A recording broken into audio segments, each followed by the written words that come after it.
গণহত্যার বিচার চলছে।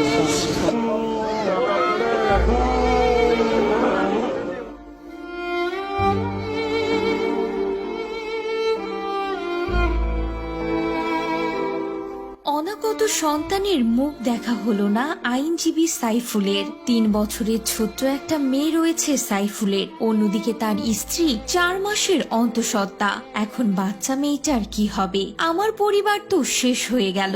অনাগত সন্তানের মুখ দেখা হলো না আমার ভাইয়ের। এভাবেই বিলাপ করছিলেন সাইফুলের বোন জান্নাতারা।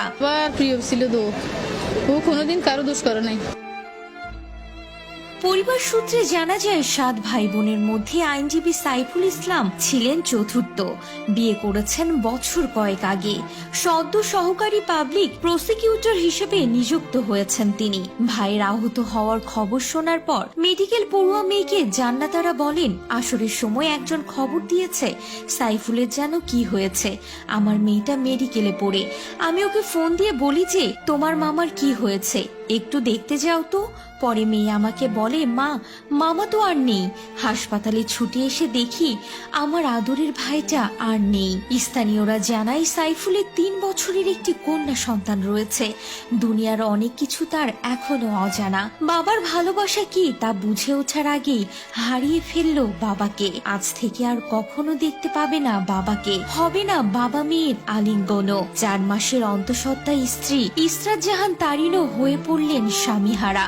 বছর কয়েক আগে বিয়ে হলেও এখন সেও হয়ে গেল বিধবা। পরিবারের একমাত্র উপার্জনক্ষম ব্যক্তিকে হারিয়ে দিশেহারা ইসরাত জাহান। প্রতিবেশীরা বলেন, স্বামী হারানোর খবর পাওয়ার পর থেকে অঝরে কাঁদছে তার পরিবারের সবাই।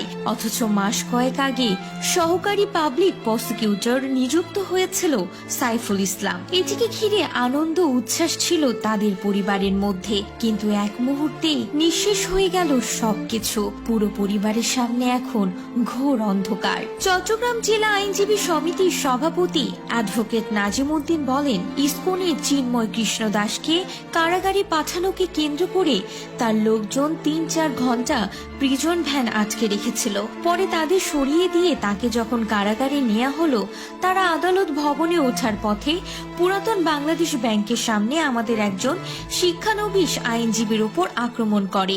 তিনি আরো বলেন, ওই আইনজীবী একটু অসুস্থ ছিলেন।